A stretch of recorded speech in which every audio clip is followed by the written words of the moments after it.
It is said that nations are built with sacrifices and hard work of leaders and citizens who do not care even if they are condemned by those of their own religion or ethnicity, so long as they are confident that they act in obedience to the oaths they swore and to Almighty God.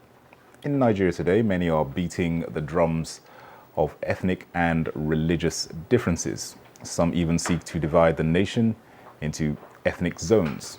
However, Nigeria's constitution speaks in the clearest terms of national commitment to the equality of all Nigerians, regardless of ethnicity, religion, or status.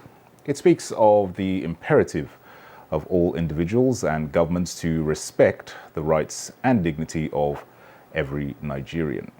The Constitution also speaks of freedom of worship and the liberty to practice any faith of one's choice. However, it is clear that constitutional declarations mean nothing unless there are men and women ready to make the personal sacrifices to bridge the gap between rhetoric and constitutional ideals. Such men and women are not usually very many, but they do not have to be to make a difference. Now, as our Muslim brothers and sisters, and indeed the nation, is still basking in the celebrations of Eid al-Adha, the Feast of Sacrifice. On Nigeria Today, we are focusing on sacrifice for nation building. Welcome to the program. I am Dennis Adigunloye.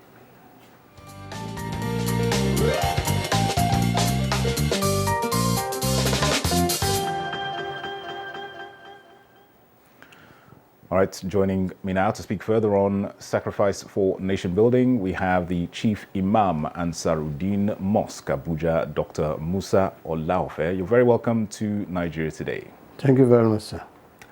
All right, and also joining us in the studio is the convener, National Transformation Summit, Reverend Wale Babatunde. You're also very welcome to Nigeria Today. Thank you very much. All right, so let me come first to Chief Imam Ansaruddin Mosque, Abuja, Dr. Musa Olaofe. Barakat de Salah to you, sir. Thank you. Barakat de Salah. All right. When we talk about sacrifice for nation building, in your view, what are we referring to?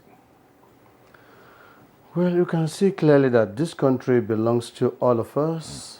It's Nigeria, and we remain Nigerians. And we have to believe in one thing, that let's try all our possible best to make Nigeria great. And how do we do that? It's for us to sacrifice for this country. Sacrifice at times can be struggle, can be divine as way forward, and what we think that can make Nigeria great, to make the future of the country very, very important to every one of us, and to see that Nigeria remain as one family for life. So if we do this, we'll see that we will be enjoying the dividends of democracy and what's expected of every citizens of this country to see. Because once Nigeria is great, everything in us is greater, so that we can be able to live long and live with peace and harmony. So with all this, we can see that we can make a lot of sacrifice. It is not only when you slaughter or kill anybody we say sacrifice. In fact, given vital information, given special advices, given some other things that are very relevant at any point in time, it can still be regarded as sacrifice. So that is how Nigeria can be more greater. Sure. All right, Reverend Wale Babatunde, let's get your take on what the ideals of sacrifice for nation building entail. Well, you know, it was, I believe, an American president who said, don't ask what American can do for you. Rather, you should ask what you can do for America. I think that is so very important where we are in the history of Nigeria. When we're talking about sacrifice, we're talking about what I can give up for the greater good of Nigeria. We're talking about what our leaders, our politicians can give up for the greater good of Nigeria. We're talking about what the religious leaders can give up for the greater good of Nigeria. And let me just say this very clearly. Our nation will not become great until we all begin to embrace sacrifice until we begin to say, you know what? Other people matter. Other people of faith. People from the Muslim. People who have no faith. Until I begin to sacrifice, we will not have a great nation. All right, staying with you, Reverend Wale, given what you've just said, it seems that Nigeria is currently the polar opposite to what you just said. Nigeria is in a critical point in her history with divisiveness drums across the nation. Where would you say Nigerians are getting it wrong currently? Where is Nigeria getting it wrong? I think a lot of areas. I could dissect. I could say so many things. Let me just say this. Number one, I don't belong to no political party. I've not voted in Nigeria in the last 30 years because I've lived in England. So I don't represent PDP or APC. I'm a Nigerian, good Nigerian. Secondly, I want to say that I believe in the unity of Nigeria. I love it. I don't want to part with Igbos. I don't want to part with Hausa. I don't want to part. Nigeria is better. I've lived abroad and I found out that we are so strong. Nigeria is a great nation. But my heart is broken the way Nigeria has been going for decades. Number one, we need to hold our leadership to account. Listen, let me give you a classical example. Why will our political class be earning the kind of money that we don't earn in the Western world? We're not dumb. You know, a few days ago, somebody had an accident, and I took the person to the hospital. I was mad at the state of Nigeria's hospital. We don't value lives in Nigeria. And many of our so-called political class will come and buy houses in England. They'll come and buy houses in other places. They must live by example. And I'm not just going to talk about political class. Even the religious leaders. There are many of them who we cannot justify the way we are living. When people are dying of malaria fever and people are going to quote the holy book, I want to disagree. Sacrifice must start with our political class. Let me say this. I'm very angry, and I'm sure the Nigerian people are very angry to hear about the amount of money that our political class are earning when the average Nigerian is begging for food outside. No, we need to sacrifice. The political class, they are meant to be our servant. It's not the other way around. I think they have disappointed this nation. I think we need to go back and begin to sacrifice. The same thing with religious leaders. We must sacrifice if this nation is going to be great. All right, Dr. Musa, given what you've heard from Reverend Wale, what are your hopes and expectations in terms of what the elite as well as ordinary Nigerians can do differently to change this narrative? Well, there are so many ways in which we can change for better, because if you go back to the history of this nation, it has never been there, whereby people loot properties, people embezzle money, people are so corrupt, people, dip their hands into the government money and then be doing anything they like with it, and they always get away with it. But we need to change for better, because if you remember, in 1960, when this independence was brought for us, all our leaders then, they don't have houses anywhere. So in fact, they don't even have a good car, but the love of this country is very paramount to them. And they will love Nigeria to the extent that they can even sell their property to make Nigeria great. So if people of nowadays can emulate the good legacies left behind with all these people, I think Nigeria is going to be very great. And that greatest thing we are discussing about, if you travel to so many countries, they really love us, they really want us. They really cherish what Nigeria is all about, especially our green and white. So you know that they give us that respect and honor. But it's not too late for us to change, because no amount of any criticism, no amount of anything we do here that can even solve that problem. But the only thing we can do is to let them know that government must be upright. They are ready, they should be ready to do. And then if anybody is being caught with all these things, discipline and show good examples to others. Take, for example, our children these days, there is no amount of any grammar you can blow to them and tell them that Nigeria is this and that. They'll just be smiling. But especially those who have traveled to Canada, traveled to America, traveled to other countries and see the way they live there. You know, nobody kills this one. Nobody maim at this one. Nobody concerned about what you eat in your houses. Nobody discuss about you. You know, everybody is engaged. But majority of us, the way we are behaving is quite unfortunate that we are not even behaving as if we are educated. Even those who are educated, they've already been polluted to the extent that when they see little money, they are not saying the truth anymore. Religious leaders too, once they give them contract, they are not interested in discussing about what God says in the Bible or in the Holy Quran. They are just after what they are getting at that very point in time. And at the end of the day, they become so useless to the extent that nobody cares about them.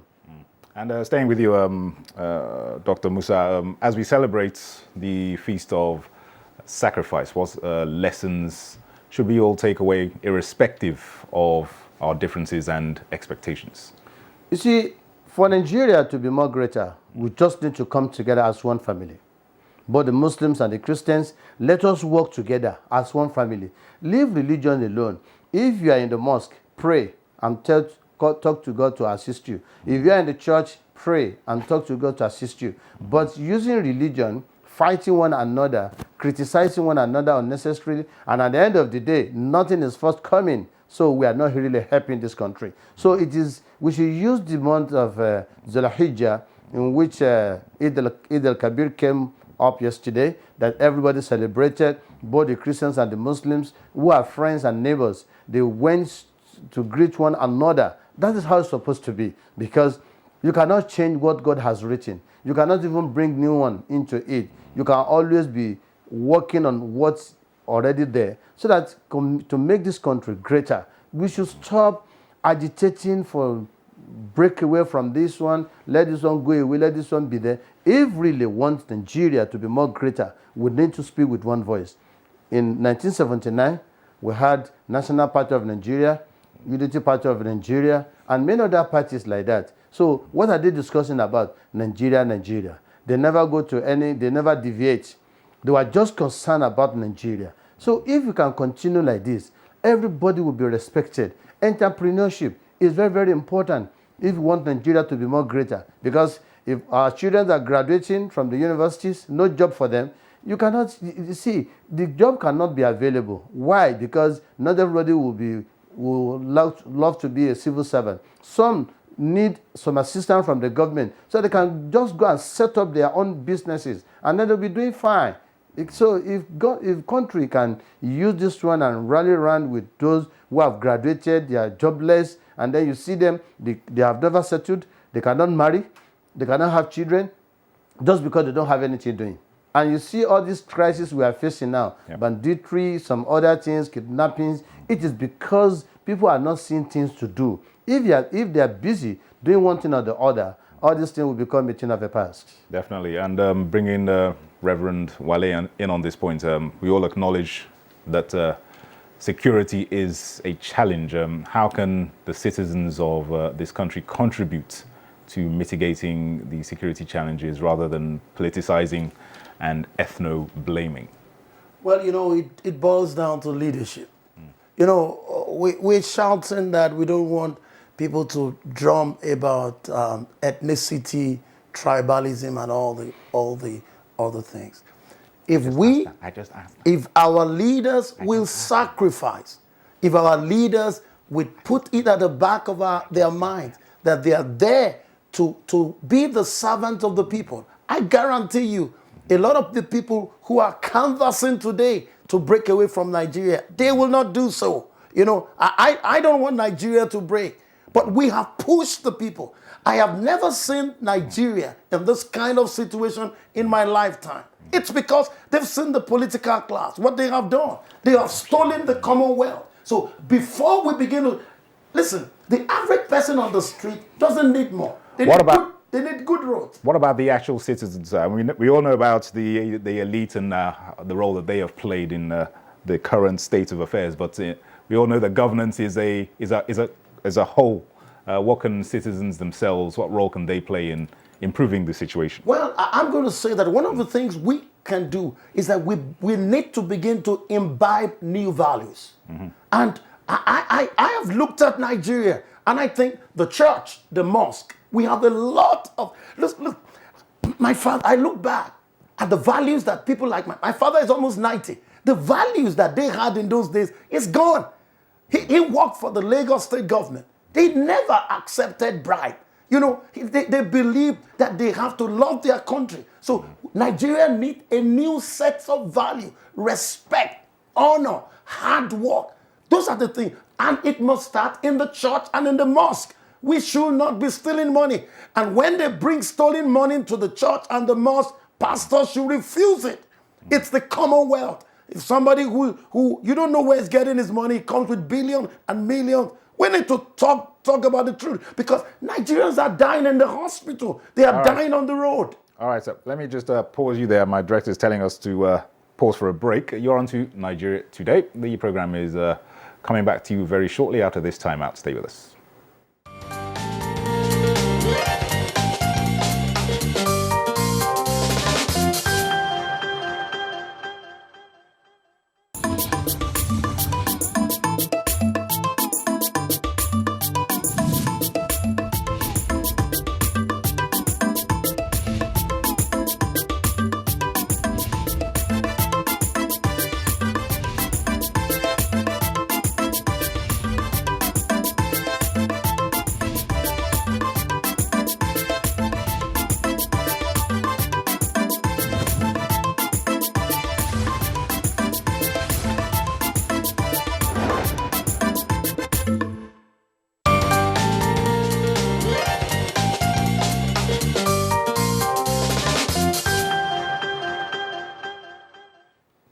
All right, you're welcome back. The program is Nigeria Today. We are discussing sacrifice for nation building. We have the Chief Imam Ansaruddin Mosque, Abuja, Dr. Musa Olaofe, with us in the studio, and also here is Reverend Wale Babatunde, convener, National Transformation Summit.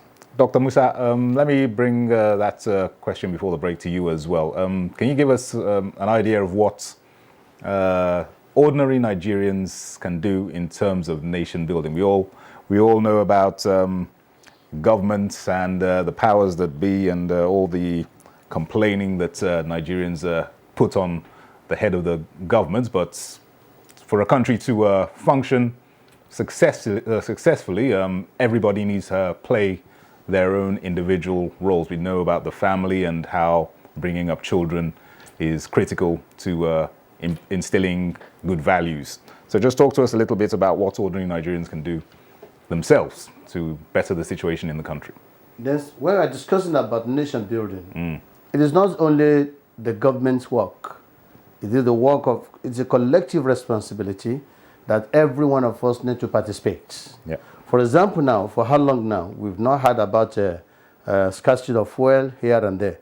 But anytime you see scarcity of fuel in Nigeria, then you see people selling fuel in jerrycans, black market here and there. So are we now saying that governments, they are the one doing that one too? So we just need to work together. If governments says we don't want people to behave like this, then we should follow the rules and regulations, because Nigeria has been governed by laws, and we should not take that laws into our hands in doing anything we do. So we should make sure that we follow it in such a way that even if you are the leader, if you are Mr. President tomorrow, well, how will you govern this country? How will you control this country? So the ethnicity crisis too, we just need to be very careful in order not to bring it into the governance. Because if a man is leading today, we have to be a Yoruba man who's a president. All other tribes should rally around him. Don't say he's not our man, so he's not from our tribe. And then that's what is killing us in this country. If an Hausa man is leading, let's support. If a Muslim is leading, let's support. If a Christian is leading, let's support. And that support must be in sincerity, with sincerity of trust, so that trust we are talking about in Nigeria is what we lack.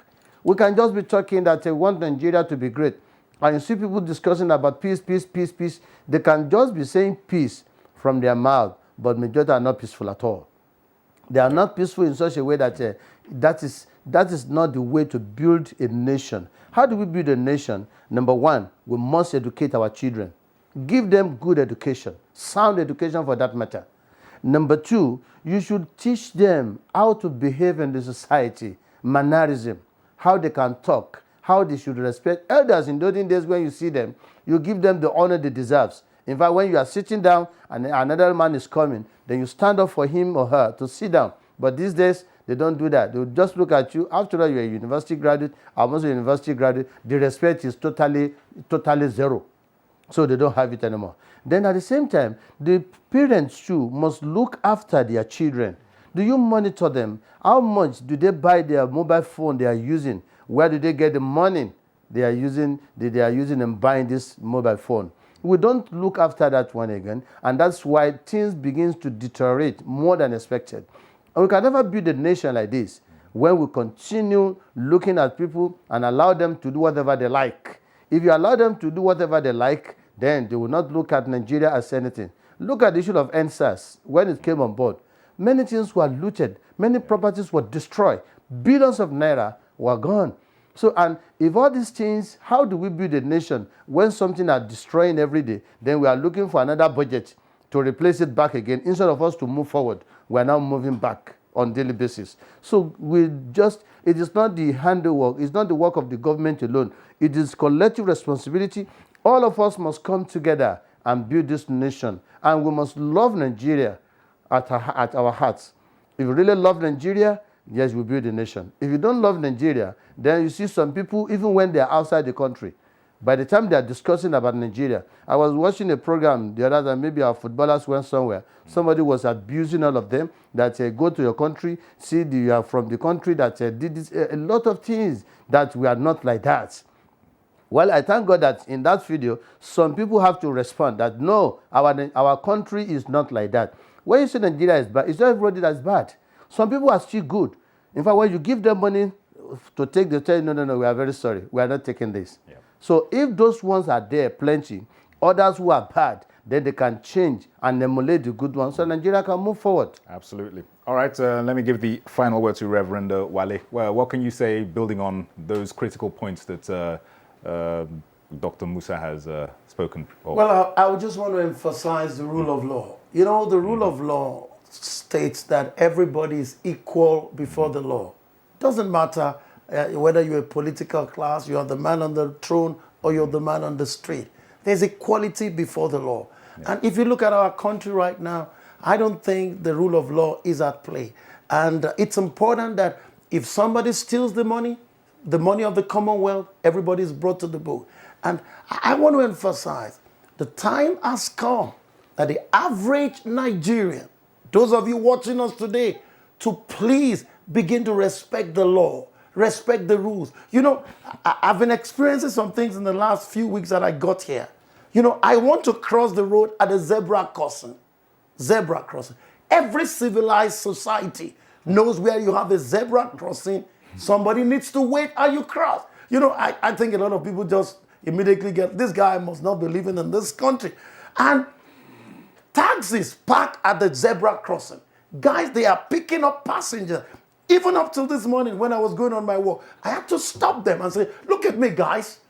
Don't you ever tell me that the president is the problem of Nigeria. Don't you ever tell me that our leader, they are not the ones parking here. We are the problem. And this is where, you know, when I got there and I looked, I said, no, Nigeria needs reorientation. We need values. How can you, if I want to cross on the zebra crossing now, they're not going to wait for me. You can knock people down. Do you know that if I stand on the zebra crossing in Britain today or in any civilized society, the car has to wait. Where did Nigeria get it wrong? Leadership, but more importantly, it's our collective responsibility. Let me add by saying this. Yeah. I believe in the Nigerian project. Nigeria is going to be great, and it will be in my lifetime. Definitely. Amen to that. Reverend Wale Babatunde, convener, National Transformation Summit. Very many thanks for your inputs in today's discussion. Thanks for that. And thanks also to Dr. Musa Olaofe, Chief Imam, and Saruddin Mosque Abuja. Thank you very much for your insights as well. Thanks. Thank you. All right. Wish you both well in your continued endeavors. Thanks to you out there for watching. Nigeria Today airs every weekday at 7:30 in the evening. Also catch this and other editions on youtube.com/NTA News 24 Hub. I am Dennis Adignloy. Thanks for your time.